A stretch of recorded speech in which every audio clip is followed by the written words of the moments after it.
But ಒಂದು sad news ಅಂತ ಹೇಳಬಹುದು. ಯಶ್ ಅವರ ಅಭಿಮಾನಿಗಳಿಗೆ ಇಸ್ರೇಲ್ ಇರಾನ್ ನಡುವೆ ಯುದ್ಧ ನಡೀತಾ ಇದೆ. ಇದು ಅವರ ಅಭಿಮಾನಿಗಳಿಗೆ ಒಂದು ಶಾಕಿಂಗ್ ನ್ಯೂಸ್ ಅಂತ ಹೇಳ್ಬೋದು, ಸ್ಯಾಡ್ ನ್ಯೂಸ್ ಅಂತಾನೂ ಹೇಳ್ಬೋದು. ಹಾಯ್ ಹಲೋ ನಮಸ್ಕಾರ ವೀಕ್ಷಕರೇ, ಕನ್ನಡ ಪಿಕ್ಚರ್ನ ವಿಶೇಷವಾಗಿರುವಂತಹ ಟಾಕ್ಸಿಕ್ ಸೀರೀಸ್ಗೆ ತಮ್ಮೆಲ್ಲರಿಗೂ ಕೂಡ ಹಾರ್ಟ್ಲಿ ವೆಲ್ಕಮ್. ನಾನು ಪಲ್ಲವಿ ರಾಜ್. ಟಾಕ್ಸಿಕ್ ಸಿನಿಮಾ ಇದೇ ಮಾರ್ಚ್ 19ನೇ ತಾರೀಕಿಗೆ ರಿಲೀಸ್ ಆಗಬೇಕಿತ್ತು.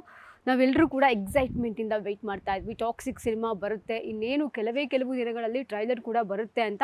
ಬಟ್ ಒಂದು ಸ್ಯಾಡ್ ನ್ಯೂಸ್ ಅಂತ ಹೇಳಬಹುದು. ಯಶ್ ಅವರ ಅಭಿಮಾನಿಗಳಿಗೆ ಟಾಕ್ಸಿಕ್ ಸಿನಿಮಾ ಇದೇ ಮಾರ್ಚ್ 19ನೇ ತಾರೀಕು ಬರ್ತಾ ಇಲ್ಲ, ಬದಲಿಗೆ ಜೂನ್ 4ನೇ ತಾರೀಕು ಸಿನಿಮಾ ವಿಶ್ವದಾದ್ಯಂತ ಬಿಡುಗಡೆ ಆಗ್ತಾ ಇದೆ. ನಮ್ಮೆಲ್ಲರಿಗೂ ಗೊತ್ತೇ ಇದೆ ಒಂದು ವಿಷಯ, ಟಾಕ್ಸಿಕ್ ಸಿನಿಮಾ ಅನ್ನೋದು ಬರೀ ಪ್ಯಾನ್ ಇಂಡಿಯಾ ಸಿನಿಮಾ ಅಲ್ಲ, ಪ್ಯಾನ್ ವರ್ಲ್ಡ್ ಸಿನಿಮಾ. ಸೊ ಇದು ಬರೀ ಇಲ್ಲಿರುವಂತಹ ಜನಗಳಿಗೆ ಮಾತ್ರ ಸೀಮಿತವಾಗಿಲ್ಲ, ಇಡೀ ವಿಶ್ವದಾದ್ಯಂತ ಬಿಡುಗಡೆ ಆಗ್ತದೆ. ಇಡೀ ವಿಶ್ವದಲ್ಲಿರುವಂತಹ ಜನಗಳಿಗೆ ಎಲ್ಲರೂ ಕೂಡ ಸಿನಿಮಾವನ್ನು ನೋಡಬೇಕು ಅಂತ ಮಾಡ್ತಾ ಇರೋದ್ರಿಂದ ಈಗಾಗಲೇ ನಮ್ಮೆಲ್ಲರಿಗೂ ಗೊತ್ತಿರೋ ಹಾಗೆಯೇ ಇಸ್ರೇಲ್ ಇರಾನ್ ನಡುವೆ ಯುದ್ಧ ನಡೀತಾ ಇದೆ. ಒಂದಷ್ಟು ಸಾವು ನೋವುಗಳು ಕೂಡ ಸಂಭವಿಸಿದೆ. ಸೊ ಅಲ್ಲಿನ ವಾತಾವರಣ ಹೇಗಿದೆ ಎಲ್ರಿಗೂ ಕೂಡ ಗೊತ್ತೇ ಇದೆ. ಸೊ ಈ ಹಿನ್ನೆಲೆಯಲ್ಲಿ ಈ ಇರಾನ್ ಇಸ್ರೇಲ್ ಯುದ್ಧದ ಒಂದು ಕಾರಣದಿಂದ ಆ ಕರಿನೆರಳು ಬಿದ್ದಿರುವುದರಿಂದ ಈ ಟಾಕ್ಸಿಕ್ ಸಿನಿಮಾ ರಿಲೀಸ್ ಡೇಟ್ ಮುಂದೂಡಿಕೆಯಾಗಿದೆ. ಇದನ್ನು ಅಧಿಕೃತವಾಗಿ ಯಶ್ ಅವರು ತಮ್ಮ ಸೋಷಿಯಲ್ ಮೀಡಿಯಾ ಖಾತೆಯಲ್ಲಿ ಹಂಚಿಕೊಂಡಿದ್ದಾರೆ. ಇದು ಅವರ ಅಭಿಮಾನಿಗಳಿಗೆ ಒಂದು ಶಾಕಿಂಗ್ ನ್ಯೂಸ್ ಅಂತ ಹೇಳ್ಬೋದು, ಸ್ಯಾಡ್ ನ್ಯೂಸ್ ಅಂತಲೂ ಹೇಳ್ಬೋದು. ಯೂಶಲಿ ಯಶ್ ಅವರ ಸಿನಿಮಾ ಬರ್ತಾ ಇದೆ ಅಂದಾಗ್ಲಿಂದಲೂ ಕೂಡ ಒಂದು ಸಡಗರ ಇತ್ತು, ಸಂಭ್ರಮ ಇತ್ತು, ಸೆಲೆಬ್ರೇಷನ್ ಮಾಡ್ತಾಯಿದ್ರು. ಸೊ ಈಗ ಆ ಸೆಲೆಬ್ರೇಷನ್ನು ಸ್ವಲ್ಪ ಮುಂದೂಡಿಕೆಯಾಗಿದೆ ಅಷ್ಟೇ. ಇನ್ನೇನು ಇದೇ ಮಾರ್ಚ್ 19ನೇ ತಾರೀಕು ಬರಬೇಕಿತ್ತು, ಬಟ್ ಒಂದು ತಿಂಗಳ ಅಂತರದಲ್ಲಿ ಸಿನಿಮಾ ಬಿಡುಗಡೆ ಆಗ್ತಾ ಇದೆ. ಸೊ ಇದೊಂದು ಬೇಜಾರಿಂದಲೇ ಅವರು ಕೂಡ ಈ ನ್ಯೂಸನ್ನ ಹಂಚ್ಕೊಳ್ತಾ ಇರೋದು. ಸೊ ಹಾಗಾದರೆ ಅವ್ರು ಹಾಕಿರುವಂತಹ ಆ ಒಂದು ಪೋಸ್ಟ್ನಲ್ಲಿ ಏನಿದೆ, ಸೊ ನೋಡ್ತಾ ಹೋಗೋಣ. ಓಕೆ, ಯಶ್ ಅವ್ರು ಹಾಕಿರುವಂತಹ ಪೋಸ್ಟ್ನಲ್ಲಿ ಕನ್ನಡ ಮತ್ತು ಇಂಗ್ಲೀಷ್ನಲ್ಲಿ ಚಿತ್ರೀಕರಿಸಲಾದ ಟಾಕ್ಸಿಕ್ ಸಿನಿಮಾವನ್ನು ಮನೆಯಲ್ಲಿ ಮತ್ತು ಪ್ರಪಂಚದಾದ್ಯಂತ ಒಂದು ವೀಕ್ಷಕರೊಂದಿಗೆ ಸಂಪರ್ಕ ಮಾಡಬೇಕು ಅಂತ ನಾವು ಅಂದ್ಕೊಂಡಿದ್ವಿ. ಆ ನಿಶ್ಚಯದೊಂದಿಗೆ ನಾವು ಕೂಡ ಇದೇ ಮಾರ್ಚ್ 19ನೇ ತಾರೀಕು ಬರ್ತಾ ಇದ್ವಿ. ಅದೇ ದೃಢ ನಿಶ್ಚಯದೊಂದಿಗೆ ನಾವು ಕೂಡ ಸಿನಿಮಾನ ಪ್ರೊಡ್ಯೂಸ್ ಮಾಡಿದ್ವಿ.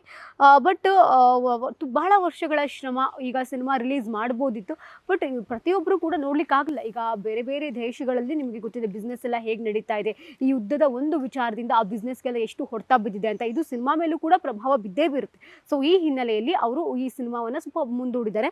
ಅನಂತರ ಮಾರ್ಚ್ 19ನೇ ತಾರೀಕು ನಮ್ಮ ಚಿತ್ರವನ್ನು ನಿಮ್ಮೆಲ್ಲರೊಂದಿಗೆ ಹಂಚ್ಕೊಳ್ಳಿಕ್ಕೆ ನಾವು ಉತ್ಸುಕರಿಂದ ವೆಯ್ಟ್ ಮಾಡ್ತಾ ಇದ್ವಿ. ಬಟ್ ಅದು ಆಗ್ತಾ ಇಲ್ಲ. ವಿಶೇಷವಾಗಿ ಮಿಡಲ್ ಈಸ್ಟ್ನಲ್ಲಿ ಏನು ನಡೀತಾ ಇದೆ, ಆ ಪ್ರಸ್ತುತದ ಘಟನೆಗಳನ್ನು ಆಧಾರವಾಗಿ ಇಟ್ಕೊಂಡು ಸಾಧ್ಯವಾದಷ್ಟು ನಾವು ವಿಶಾಲವಾಗಿ ಅಂತಂದರೆ ಎಲ್ಲ ಪ್ರೇಕ್ಷಕರಿಗೂ ಕೂಡ ನಾವು ತಲುಪಬೇಕು. ಸೊ ಹಾಗಾಗಿ ಅವ್ರನ್ನೆಲ್ಲರೂ ಕೂಡ ನಾವು ಸಂಪರ್ಕದಲ್ಲಿ ಇಟ್ಕೋಬೇಕು. ಸೊ ಈ ಕಾರಣದಿಂದ ನಮ್ಮ ಗುರಿ ಏನಿದೆ, ನಮ್ಮ ಗುರಿ ಯುದ್ಧದ ಪರಿಣಾಮದಿಂದ ನಮಗೆ ಲಾಸ್ ಆಗಬಾರ್ದು, ನಮ್ಮ ಸಿನಿಮಾ ತಂಡಕ್ಕೆ ಲಾಸ್ ಆಗಬಾರ್ದು, ಸಿನಿಮಾ ಕ್ಲಾಸ್ ಆಗಬಾರ್ದು ಅನ್ನೋದು ಯಶ್ ಅವರ ಒಂದು ಮಾತಾಗಿತ್ತು. ಸೊ ಹೀಗಾಗಿ ಫಿಲ್ಮ್ ಟೀಮ್ ಎಲ್ಲರೂ ಕೂಡ ಡಿಸ್ಕಸ್ ಮಾಡಿಕೊಂಡು ಈ ಒಂದು ವಿಚಾರವನ್ನು ಶೇರ್ ಮಾಡಿಕೊಂಡಿರುವಂಥದ್ದು. ಆದ್ದರಿಂದ ನಾವೆಲ್ಲರೂ ಕೂಡ ನಮ್ಮ ಪ್ರೇಕ್ಷಕರ ಹಿತದೃಷ್ಟಿಯಿಂದ ನಮ್ಮ ಬಿಡುಗಡೆ ದಿನಾಂಕವನ್ನು ಮತ್ತು ಮರು ಬಿಡುಗಡೆ ದಿನಾಂಕವನ್ನು ನಿಗದಿ ಮಾಡಿದ್ದೀವಿ. ಈ ಕೆಲಸವನ್ನು ಬಹಳ ಎಚ್ಚರಿಕೆಯಿಂದ ಮಾಡ್ತಾ ಇದ್ದೀವಿ.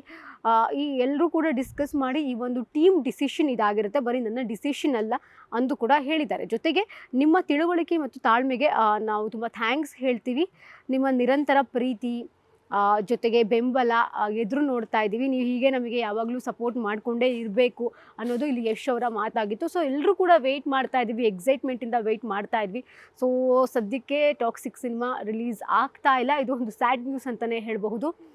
ಜೊತೆಗೆ ಇದೇ ಜೂನ್ 4ನೇ ತಾರೀಕು ಸಿನಿಮಾ ಬರ್ತಾ ಇದೆ. ಈಗ ಏನು ಇರಾನ್ ಹಾಗೆ ಇಸ್ರೇಲ್ ಯುದ್ಧದ ಕರಿನೆರಳು ಏನು ಆವರಿಸ್ಕೊಂಡಿದೆ ಅದು ಸ್ವಲ್ಪ ಕಡಿಮೆಯಾಗೋ ತನಕನಾದರೂ ಮತ್ತು ವಿಶ್ವದಾದ್ಯಂತ ಟಾಕ್ಸಿಕ್ ಸಿನಿಮಾವನ್ನು ನೋಡಲಿಕ್ಕೆ ಸಿನಿ ಪ್ರೇಕ್ಷಕರು ವೆಯ್ಟ್ ಮಾಡ್ತಾಯಿದ್ರು. ನಿಮ್ಮೆಲ್ಲರಿಗೂ ಕೂಡ ಗೊತ್ತಿರೋ ಹಾಗೆ ಈ ಸಿನಿಮಾ ಬರೀ ನಮ್ಮ ಇಂಡಿಯಾಗೋಸ್ಕರ ಪ್ಯಾನ್ ಇಂಡಿಯಾ ಮಟ್ಟದಲ್ಲಿ ಮಾಡಿರುವಂತಹ ಸಿನಿಮಾ ಅಲ್ಲ, ಇದು ಪ್ಯಾನ್ ವರ್ಲ್ಡ್ ಮಟ್ಟದಲ್ಲಿ ಮಾಡಿರುವಂತಹ ಸಿನಿಮಾ ಆಗಿದೆ. ಸೊ ಹೀಗಾಗಿ ಎಲ್ಲರೂ ಕೂಡ ಟಾಕ್ಸಿಕ್ಗೆ ಫ್ಯಾನ್ಸ್ ಇದ್ದೇ ಇದ್ದಾರೆ. ಆ ರಾಯನ ಒಂದು ರಾ ಎಂಟ್ರಿಯನ್ನು ಕಣ್ತುಂಬಿಕೊಳ್ಳಲಿಕ್ಕೆ ಎಲ್ಲರೂ ಕೂಡ ವೆಯ್ಟ್ ಮಾಡ್ತಾನೆ ಇದ್ದಾರೆ.